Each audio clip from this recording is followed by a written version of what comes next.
નમસ્કાર વિદ્યાર્થી મિત્રો, આજના ટાસ્કમાં આપણે એકમ કસોટીનું પુનરાવર્તન કરવાનું છે. તમને ખબર છે, તમને મેસેજ મોકલેલો છે.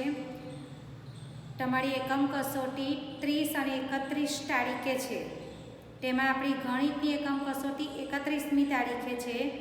આ એકમ કસોટીમાં તમને પ્રકરણ 8 અને 9ના દાખલા પૂછાશે. પડી ગઈ સમજ? પ્રકરણ 8 અને 9ના દાખલાની તૈયારી તમારે કરવાની. 31 તારીખે ગણિતની એકમ કસોટી લેવાશે. તમે મેસેજ જોયો જ હશે, બરાબર? તો હવે 8મું અને 9મું પ્રકરણ આપણે સ્વાધ્યાય પોથીમાં આખું કરી જ નાખેલું છે. હવે એ પ્રકરણમાંથી તમને કઈ કઈ રીતના દાખલા પૂછાય તેની હું તમને સમજ આપીશ. આ પીરિયડની અંદર આપણે ફક્ત પુનરાવર્તન કરવાનું છે. તો સાંભળો, 8મા અને 9મા પ્રકરણમાંથી મેં થોડા વિકલ્પ કાઢ્યા છે. તો એ વિકલ્પ જરાક આપણે જોઈ લઈએ. આ રીતના વિકલ્પો તમારે તૈયાર કરવાના. તો પહેલો વિકલ્પ છે નકશો દોરવા માટે નક્કી કરવામાં આવતા માપને શું કહેવાય? તો કોઈ પણ નકશો દોરવો હોય તો વાસ્તવિક તો બહુ મોટું હોય, પણ આપણે એ ચિત્રને કાગળ પર દોરવું હોય તો એનો નકશો તૈયાર કરવો પડે. ને નકશો તૈયાર કરવા માટે એનું યોગ્ય માપ નક્કી કરવામાં આવે, સ્કેલ માપ. તો એ માપને કહેવાય છે સ્કેલ માપ અથવા પ્રમાણ માપ. નકશો દોરવા માટે નક્કી કરવામાં આવતા માપને પ્રમાણ માપ અથવા સ્કેલ માપ કહેવાય છે. આ રીતે પૂછાય. બીજું પૂછાય કે નીચેનામાંથી કયો આકાર ત્રિપરિમાણીય આકાર છે? દાખલા તરીકે તમને આવી રીતના આકાર આપ્યા છે.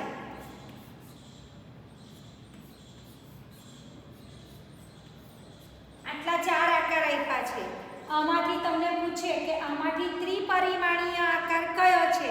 તો જે ઘન આકારો છે એ ત્રિપરિમાણીય આકારમાં આવે ને આ સાદા આકારો છે, બરાબર છે. આ દ્વિપરિમાણ, જો ગોળ, ચોરસ, ત્રિકોણ, આ દ્વિપરિમાણીય છે. અને આ છે સમઘન. સમઘન, લંબઘન, નળાકાર, શંકુ, આ બધા ત્રિપરિમાણીયમાં આવે. તો આ છે ત્રિપરિમાણીય. ત્યાર પછી તમને આવું પૂછવામાં આવે કે નીચેનામાંથી ક્ષેત્રફળનો એકમ કયો છે? તો તમને કદાચ 4 વિકલ્પ આપે, તેમાં આ રીતે આપે: મીટર, સેન્ટીમીટર, કિલોમીટર અને ચોરસ મીટર. તો જુઓ, આ 4માંથી ક્ષેત્રફળનો એકમ કયો છે? તો તમને તરત જ ખ્યાલ આવવો જોઈએ કે ક્ષેત્રફળનો દાખલો કરીએ આપણે ત્યારે મીટર, સેમી જે એકમ આપેલો હોય એની આગળ આપણે ચોરસ શબ્દ લગાવવો પડે છે.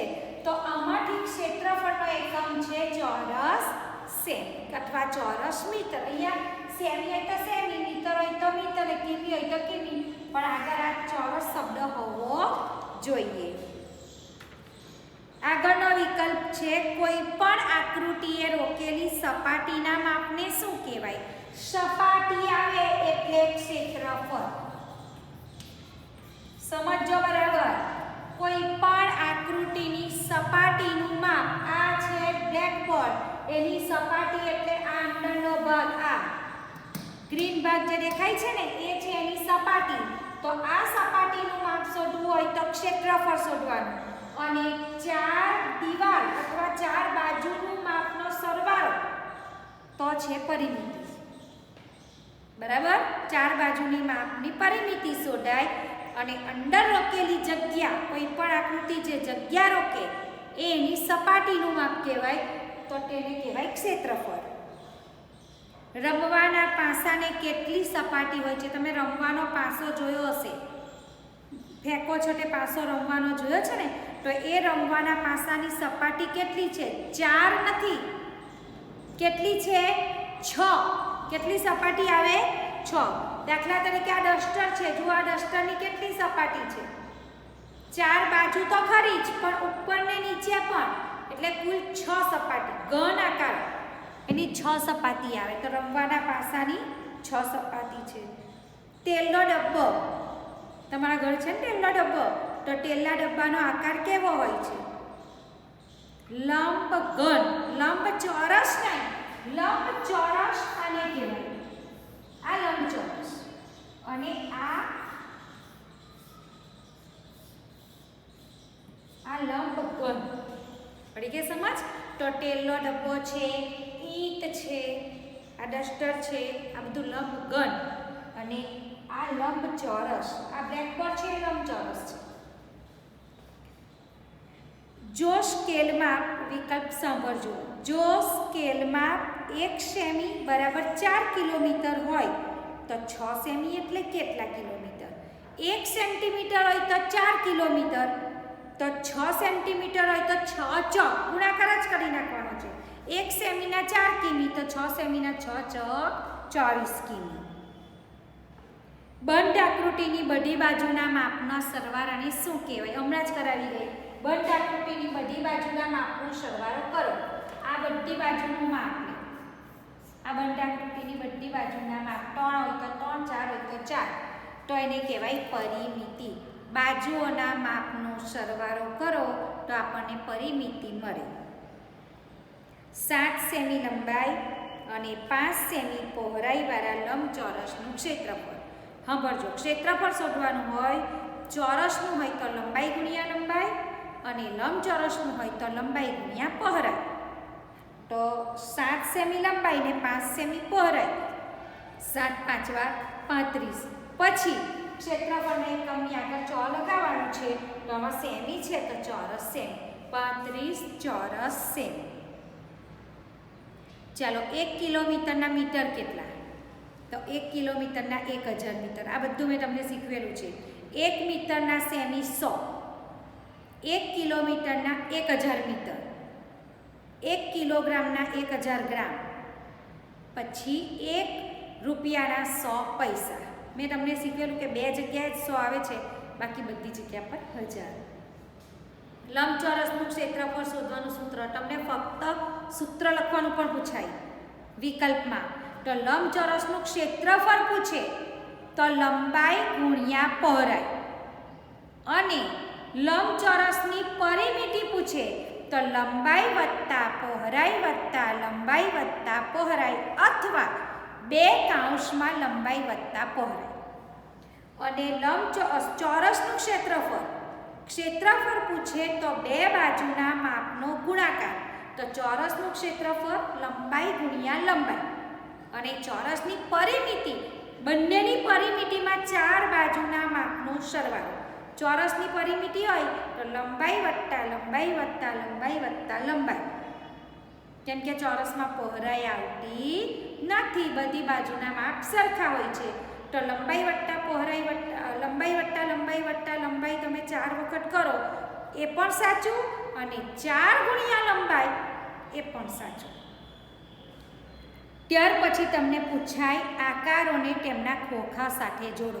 મેં તમને કરાવેલું જ છે ખોખા અને રેખાચિત્રમાં, બરાબર? આકાર આપ્યો હોય, દાખલા તરીકે તમને આ આકાર આપ્યો છે, તો આ આકારનું ખોખું કેવું હશે? તો આ આકાર છે અને આખો ખોલી કાઢો તો આનું ખોખું આવું બને.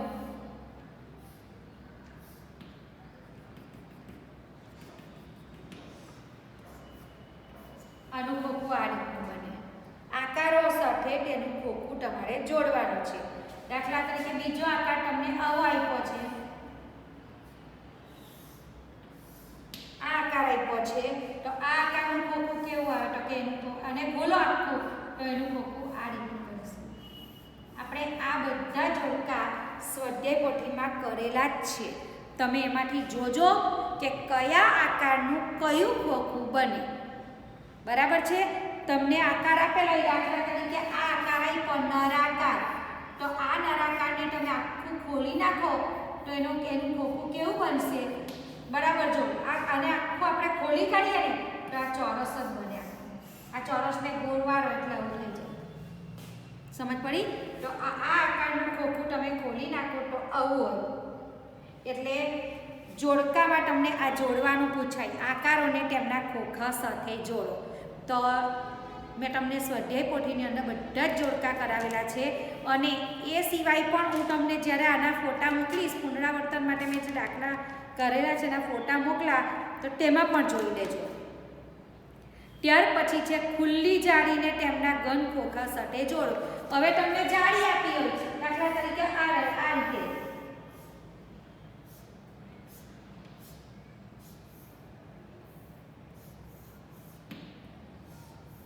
ચાલો આ જાળી છે, આ જાળીનું ખોખું બનાવો. તો આ આખી જાળી આખું ખોખું ખોલી કાઢેલું છે. મેં તમને આ શીખવું ત્યારે ચોકનું ખોખું ખોલી કાઢીને બતાવેલું હતું, બરાબર? તો આવું જ થાય. આ ખુલ્લી જાળી આખું ખોખું ખોલી કાઢ્યું. હવે આને પાછું વાળો. કાઢી વાળવાનું, તો આ જ્યાં લીટી છે ને કાઢી વાળવાનું. આખી લીટી પટ્ટી વાળો તો આ વાળો તો આવું ખોખું બનશે. સમઘન. કેવું ખોખું બનશે? સમઘન. હવે આ જો પાછા લંબચોરસ આવે તો એનું લંબઘન બને. હવે આ જ વસ્તુ જો આમ આવે આ રીતે આવે.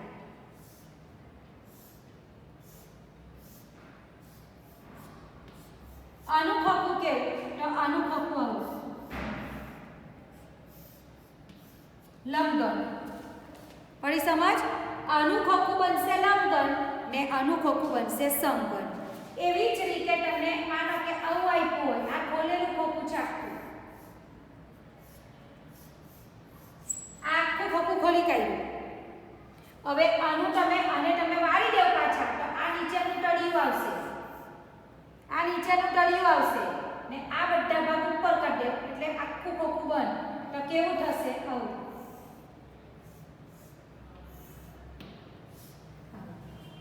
પડી સમજ? આ ટાઈપનું ખોખું થઈ જશે. ચાલો તો આ રીતે તમારે ખુલ્લી જાળીને તેના ખોખા સાથે જોડવાનું અથવા ખોખાને તેની જાળી સાથે જોડો. આ અને આ બ આ રીતે પણ પૂછી શકાય અથવા આ અને આ બ એ રીતે પણ પૂછી શકાય. મતલબમાં યાદ રાખજો, ખુલ્લી જાળીને તેના ખોખા સાથે જોડો અથવા ખોખાને તેની જાળી સાથે જોડો. આ બધા જોડકા તમને સ્વાધ્યાય પોથીમાં મળશે. ત્યાર પછી પૂછી શકાય તમને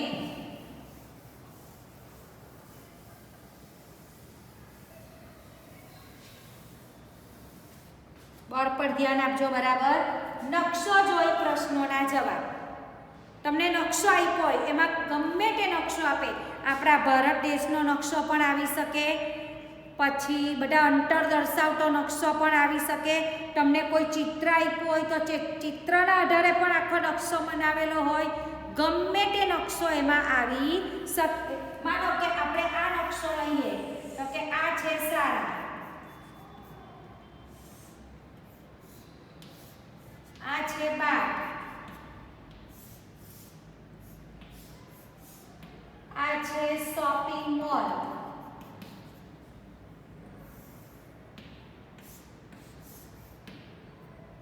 અહીંયા છે હોસ્પિટલ,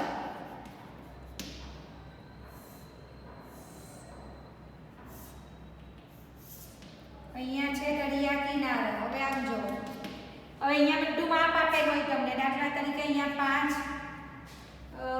5 કિમી, અહીંયા 5 કિમી ને અહીંયા 7 કિમી, 8 કિમી, 2 કિમી અને 4 કિમી. હવે જુઓ, બરાબર જોજો, વચ્ચે સારા છે, સમજ પડે છે? હવે આનો આ આખો નકશો છે. નકશાનો આપણે પેપરમાં નકશો દોરેલો આવે, નીચે સવાલ જવાબ લખેલા આવે. સવાલ લખેલા આવે, જવાબ તમારે જાતે લખી દેવાના. નકશો પેપરમાં આવે, બરાબર? તો પેપરમાંથી નકશો બરાબર શાંતિથી જોઈ લેવાનો કે વચ્ચે સારા છે. સારાથી આપણે 5 કિલોમીટર આમ અને પછી 7 કિલોમીટર આમ જઈએ તો અહીંયા શોપિંગ મોલ આવે છે. 5 કિલોમીટર ઉપર જઈએ તો બાગ આવે છે. 8 કિલોમીટર જઈએ તો હોસ્પિટલ આવે છે. 2 કિલોમીટર આ તરફ અને પછી 4 કિમી જઈએ તો નીચે દરિયા કિનારો છે. તો આ રીતે આખો નકશો છે જોઈ લીધો. પછી નીચે તમને પ્રશ્નો આપેલા હોય, પ્રશ્નના જવાબ લખો. તો પ્રશ્ન હોય કે દાખલા તરીકે સારાથી હોસ્પિટલનું અંતર કેટલું છે, આવા સવાલ આવે. સારાથી હોસ્પિટલનું અંતર કેટલું છે? તો તમારે અહીંયાથી નક્કી કરવાનું સારાથી હોસ્પિટલ.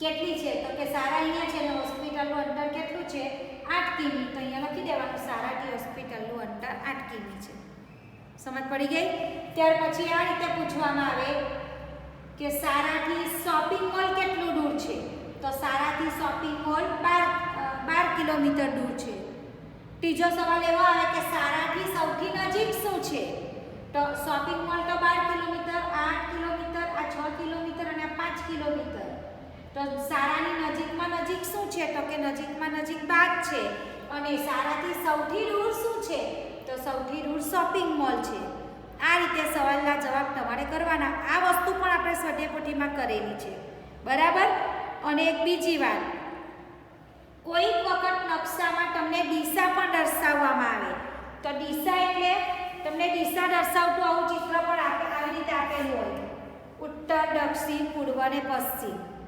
સમજા પડી આવી રીતે દિશા દર્શાવતું એ આપેલું હોય તો એમાં ઉત્તર દક્ષિણ પશ્ચિમ પૂર્વ બધું જ લખેલું હોય દિશા 4 તો એના આધારે સવાલ પૂછે તો તે પણ તમારે લખવા પડે અથવા કોઈક નકશાની અંદર તમને સ્કેલમાં આપેલો હું તમને આ સમજાવી દઉં જરા જોઈ લેવું કોઈક નકશામાં એવું આપે કે સ્કેલમાં ને આધારે નકશા પરથી પ્રશ્નોના જવાબ લખો તો સ્કેલમાં 1 સેમી બરાબર 3 કિમી આ આપ્યું તમને સ્કેલમાં 1 સેમી બરાબર 3 કિમી આપ્યું હોય તો હવે નકશાની અંદર જે માપ આપ્યું હોય તે તમને સેન્ટીમીટરમાં આપ્યું હોય આ રીતે કે 5 સેમી બરાબર જોજો તમારે નકશા પરથી સવાલ જવાબ લખવાના છે પણ એમાં સ્કેલ માપનો ઉપયોગ કરવાનો છે તો સ્કેલમાં અંદર આપેલું જ હોય પેપરમાં લખેલું હોય કે 1 સેન્ટીમીટર હોય તો તમારે 3 કિમી ગણવાનું એટલે સ્કેલમાં 1 સેમી બરાબર 3 કિમી જો સારાથી બાગનું અંતર 5 સેમી હોય તો 5 સેમી એટલે આપણે કેટલા કિમી થાય તે શોધવું પડે તો 5 સેમી જો 1 સેમીના 3 લેવાના છે 3 કિમી તો 5 સેમીના 5 તાલી 15 તો આપણે આ રીતે કરવાનું 15 સેમી સારાથી બગીચાનું અંતર 5 સેમી નહીં 15 કિમી કેમ 15 કિમી કારણ કે 1 સેમી હોય તો 3 કિમી થાય તો 5 સેમી હોય તો 5 તાલી 15 કિમી સમજ પડી ગઈ હવે આ રીતે જોવાનું જેમાં સ્કેલમાં આપ્યું હોય તેમાં તમને અંદર નાનું માપ આપ્યું હોય સેન્ટીમીટરમાં આપ્યું હોય તો તમને આપી દીધેલું કે 1 સેમીના 3 કિમી લેવાના તો અહીંયા માનો કે 7 સેમી છે અહીંયા તો 7 સેમીના 7 તાલી 21 કિમી 21 કિમી પડી ગયા સમજ આ રીતે ગણવાનું છે હવે એક બીજી નોંધો મેં લખેલી છે જુઓ સ્વાધ્યાય પોથીમાં જુદા જુદા નકશાઓ પણ આપેલા છે એને પણ તમારે પુનરાવર્તનમાં જોઈ લેવાના રહેશે સ્વાધ્યાય પોથીમાં તમને પહેલો જ નકશો આપેલો છે દિલ્હી ગેટ વાળો છે ને વિજય Chowk Rafi Marg Janpath Delhi gate stadium national stadium એનો પહેલો જ નકશો છે 8મા પ્રકરણમાં તો એ નકશો પર તમારે કરી જવાનો તમને આવો સવાલ પણ પૂછાય કે દિલ્હી ગેટ શા માટે બાંધવામાં આવ્યો હતો તો પ્રથમ વિશ્વયુદ્ધમાં શહીદ થયેલા સૈનિકોની યાદમાં બાંધવામાં આવ્યો હતો ઇન્ડિયા ગેટ દિલ્હી ગેટ નહીં ઇન્ડિયા ગેટ શા માટે બનાવવામાં આવેલો તો પ્રથમ વિશ્વયુદ્ધમાં શહીદ થયેલા સૈનિકોની યાદમાં સમજ પડી ગઈ બધાને ત્યાર પછી તમને આ રીતનું પૂછી શકાય આકૃતિનું ક્ષેત્રફળ આ નકશામાં સમજ પડી ગઈ બધાને હવે આગળ જોઈએ આપણે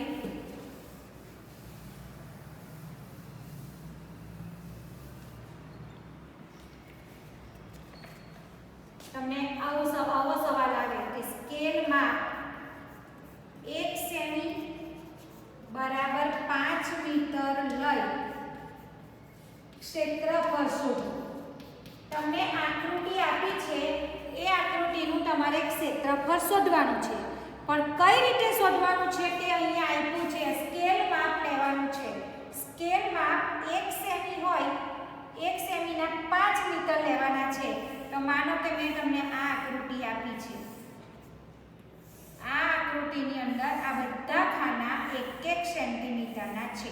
હવે આમાં તમારે જવાબ લખવાનો છે. 1 સેમીના આ બધા ખાના છે તો 1 સેમી એટલે 5 મીટર લે અને આનું ક્ષેત્રફળ શોધો. ક્ષેત્રફળ એટલે આ ચાર દિવાલનું શોધવાનું કે અંદરની આ સપાટીનું શોધવાનું તે આપણને ખબર હોવી જોઈએ. તો ક્ષેત્રફળ આ નીચેની સપાટીનું, આ સપાટીનું શોધાય, દિવાલનું નહીં શોધાય. તો આ ક્ષેત્રફળ આનું શોધીએ. ચાલો, તો 1 સેન્ટીમીટર બરાબર 5 મીટર છે. તો આ 1 સેમી છે, આ 1 સેમી છે, આ 1 સેમી છે. કુલ કેટલા સેન્ટીમીટર છે ગણી કાઢો. તો 3 ને 3 6 ને 3 9 9 સેમી છે. 1 સેમીના 5 મીટર તો 9 સેમીના 9 ગુણ્યા 5 9 5 વાર 45. તો અહીંયા જવાબ લખી દેવાનો 45. પછી આપણે ક્ષેત્રફળ શોધ્યું છે એટલે ચોરસ શબ્દ આગળ લગાવી દેવાનો ને આ જ એક 45 ચોરસ છે. સમજ પડી બધાને? હવે માનો કે બીજી આકૃતિ આપી છે આ.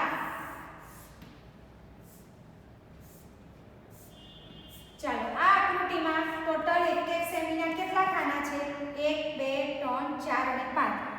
હું કેમ અંદરના ખાના કહું છું? કારણ કે ક્ષેત્રફળ શોધવાનું છે. પરિમિતિ શોધવાની હોય તો મારે આ સરવાળો કરવો પડે કે આ 5 સેમી, આ 5 સેમી, આ 1 અને આ 1. તો મારે 5 ને 5 10 ને 11 ને 12 સેમી પરિમિતિ થાય. પણ મારે શોધવાનું છે ક્ષેત્રફળ એટલે મારે અંદરના ખાનાનું. તો આ બધા ખાનાનું આ સપાટીનું ક્ષેત્રફળ શોધવાનું.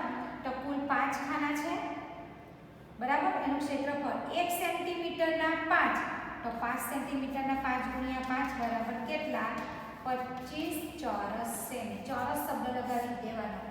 25 ચોરસ સેમી આવડશે આવું. એના પછી આવે છે નીચે આપેલી આકૃતિના ખૂણાઓ જોડી બનતા ગુણનું નામ લખો. એકદમ સહેલું છે. જુઓ, તમને આવી આકૃતિ આપી હોય, સ્વાધ્યાય પોથીમાં છે, મેં કરાવેલું છે તમને, તમે દોરી પણ હશે. આ આકૃતિ આપી છે, એના ખૂણાઓ જોડી દેવો ને કયો ઘન આકાર બને છે તે લખો. અહીંયા જવાબ લખવાનો છે. તો ખૂણા ખૂણા જોડ દે. ચાલો, તો શું બન્યું? આ ખૂણા જોડી દીધા. તો કયો ઘન આકાર બન્યો? લંબચોરસ નથી બન્યો. સોરી, લંબચોરસ નથી બન્યો, ચોરસ પણ નથી બન્યો, સમઘન. શું બન્યું છે? સમઘન. ખ્યાલ આવ્યો? આવી જ રીતે લંબચોરસનું પણ આવે આમ.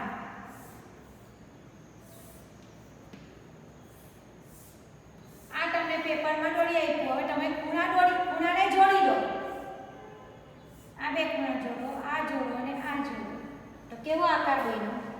લંબઘન. થઈ ગયું? હવે તમને બીજી સૂચના સાંભળી લેવ. સ્વાધ્યાય પોથીની અંદર તમને નકશાઓ પૂછેલા છે. ઘરનો નકશો જોયો છે ને? ઘરના ચિત્રો દોરેલા છે ને એનો નકશો પણ દોરેલો છે. તો આ વસ્તુ બી તમને પૂછાય કે નકશો આપેલો છે એના પરથી તમે વાસ્તવિક ચિત્ર બનાવો અથવા નકશાને તેના વાસ્તવિક ચિત્ર સાથે જોડો. એક નકશો આપેલો છે, 3 ઘર આપેલા છે.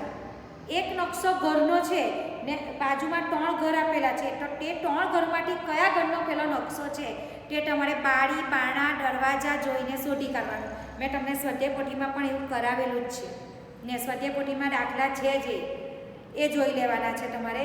ત્યાર પછી પાઠ્યપુસ્તકની અંદર પણ ચોપડીમાં પણ આપણને કોઈ નકશા આપેલા હોય તો તેનો પણ તમારે અભ્યાસ કરી જવાનો. એકલી સ્વાધ્યાય પોથીમાં જોઈને બેસી નહીં રહેવાનું.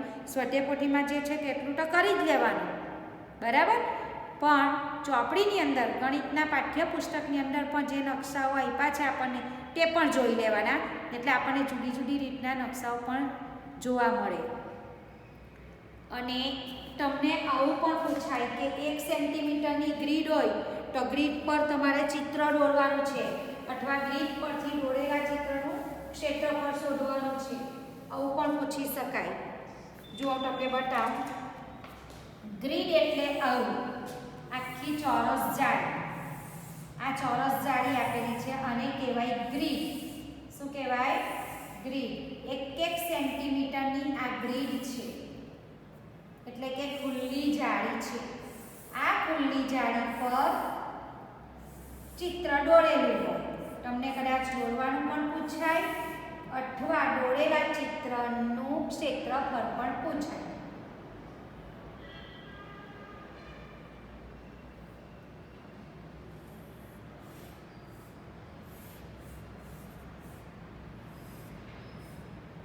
બરાબર જોજો.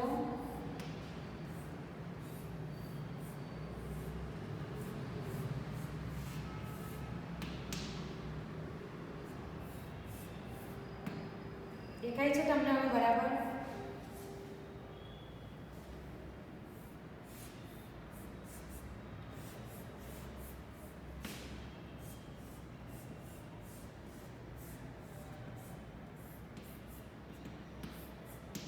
દેખાય છે આની પર ચિત્ર. હવે જુઓ, આ ચિત્ર મેં આખું ગ્રીડ પર દોર્યું. થોડું ઝઘડું લાગુ તમને દેખાય એટલા માટે.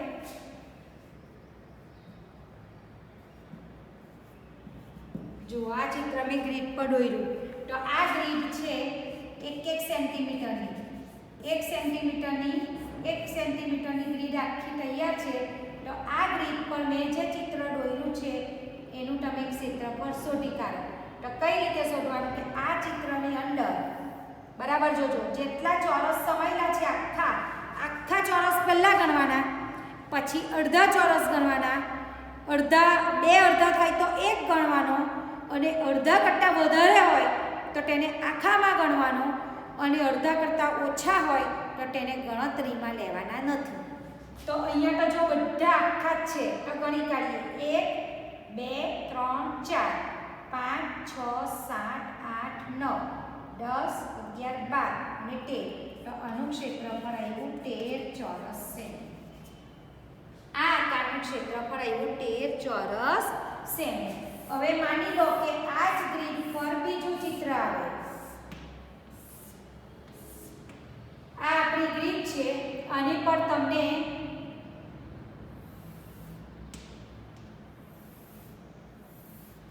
આવું ચિત્ર દોરીએ.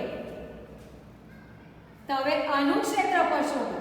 તો આનું ક્ષેત્રફળ કઈ રીતે શોધવાનું? જો સૌથી પહેલા આખા ખાના ગણો. તો આખા ખાના કેટલા છે? 4 આખા છે. પછી અડધા ગણો. 1 2 3 4 5 6 7 અને 8 અડધા હોય તો એને 2 ભાગી કાઢો. 8 અડધા હોય તો 8 ને 2 ભાગી કાઢીએ એટલે કેટલા હશે? 2 ચોક 8 એટલે 4. 8 અડધાના આખા ખાના 4 થાય. હવે માની લો કે આની અંદર કોઈ અડધા કરતા ઓછું વપરાયું છે, એટલે કે આ ખાનું માનો કે આટલું જ વપરાયેલું હોય, આટલું નથી વપરાયું, આટલું જ વપરાયું હોય તો અડધા કરતા ઓછું છે તો એને આપણે ગણતરીમાં લેવાનું નથી, એટલે આને ગણવાનું જ નહીં. અને માનો કે આ ખાનું આટલું વપરાયું છે, આટલું નથી વપરાયું, આટલો ભાગ વપરાયો તો એ અડધા કરતાં વધારે કહેવાય. તો અડધા કરતાં વધારે હોય તો તેની ગણતરી 1 માં કરવાની, આખામાં કરી લેવાની. સમજ પડી ગઈ બધાને? હા, તો ચાલો આ રીતે આનું આવશે 8 ચોરસ સેમી. કઈ રીતે? તો 1 2 3 4 આખા, પછી આ 2 અડધા એટલે 1 આખું, એટલે 4 ને 1 5 6 7 બરાબર. તો આવી રીતે તમને ગ્રીડની ઉપર જે આકૃતિ આપેલી હોય તેનું ક્ષેત્રફળ શોધવાનું પૂછાય. એ હવે વિકલ્પ છે, નીચેના આકારને ખોલતા કેવી આકૃતિ બનશે? તો મેં તમને હમણાં જ કરાવ્યું. આ આકાર છે અને ગોળી કાઢો તો કેવી આકૃતિ બને? તો કે આવી આકૃતિ બને છે. આપણે અત્યારે જ એમાં કરી જ ગયા છે આગલા વિકલ્પમાં. આવી આકૃતિ બને છે, આવું પૂછી શકાય. ત્યાર પછી એમ પૂછાય કે વર્તુળ છે, આ વર્તુળના 4 સરખા ભાગ કર્યા, તો 4 સરખા ભાગ કરીને એને વાળી દઉં તો કેવો આકાર બને? તો આવો આકાર બને. આવું બને. હું આના 4 ભાગ કરું વર્તુળના ને પછી 4 ભાગને વાળી દઉં તો કેવો આકાર બને? તો આ એક ભાગ જેવો આકાર બને. પછી પૂછાય સમઘનનું ચિત્ર દોરો, લંબઘનનું ચિત્ર દોરો. તો સમઘન લંબઘન દોરતા આવડે છે તમને? આવી રીતે દોરવાના, એકદમ સહેલા છે. જો સમઘન દોરવું હોય ચોરસ દોરી દેવાનું પહેલા, દોર્યું, પછી આ રીતે આમ આમ આમ. જોઈ લીધું? પછી જોડી દો. આ સમઘન તૈયાર. આ જ રીતે લંબઘન દોરવાનું. તો ચાલો આજે મેં તમને આ પુનરાવર્તનની જે સમજ આપી, જેટલા દાખલા મેં તમને બોર્ડ પર હમણાં બધી સમજ આપી છે ને, એ બધાની હું એક PDF મોકલીશ તમને, ને એમાં છે ને મેં જવાબ પણ લખેલા છે. તમને ખ્યાલ નહીં આવે એટલે મેં જવાબ સાથે જ તૈયાર કરેલું છે, તો તમને હું મોકલી આપીશ. તમારે શું કરવાનું છે, જવાબ લખ્યા વગર નોટની અંદર પહેલાં હું મોકલાવું ને એટલે આખું વાંચીને તૈયાર કરી દેજો, મોડે કરી નાખજો. કમ્પ્લીટ બધું જોઈ લો, પછી તમારે આખા બધાના સવાલ ઉતારી કરવાના નોટમાં, ને પછી જવાબ જાતે લખો. જાતે લખ્યા પછી આની અંદરના જે જવાબ છે તેની સાથે સરખાવી લો. સમજ પડી? એટલે હું તમને જે મોકલું છું તે જવાબ સાથેનું જ મોકલું છું, બરાબર? તમારે પહેલાં જવાબ સાથે બધું કમ્પ્લીટ વાંચી જવાનું, પછી એકલા સવાલ ઉતારી કરવાના, ને પછી જવાબ મોડે લખવાના, બરાબર? ને પછી મમ્મીને ચેક કરવા આપી દેજો, એટલે આની અંદરથી જવાબ ચેક કરવાના રહે. ખ્યાલ આવી ગયા બધાને? હવે સ્વાધ્યાય પોથીની અંદર પ્રકરણ 8 અને 9નું જેટલું આપણે કર્યું છે એ બધું, નકશા છે, ગહન ચિત્ર છે, વાસ્તવિક ચિત્ર છે, નકશાપટ્ટી સવાલ જવાબ છે, આ બધી જ વસ્તુ તમારે સ્વાધ્યાય પોથીની પણ જોઈ જવાની અને પાઠ્યપુસ્તકની પણ જોઈ જવાની છે, બરાબર? અને એકમ કસોટી બોલપેનથી લખવાની છે. એકમ કસોટીમાં જે આકૃતિ દોરવાની આવે તે પેન્સિલથી દોરવાની, બાકીના જવાબ બધા પેનથી લખવાના છે. નવો પ્રશ્ન નવા પાના પરથી શરૂ કરવાનો, બરાબર?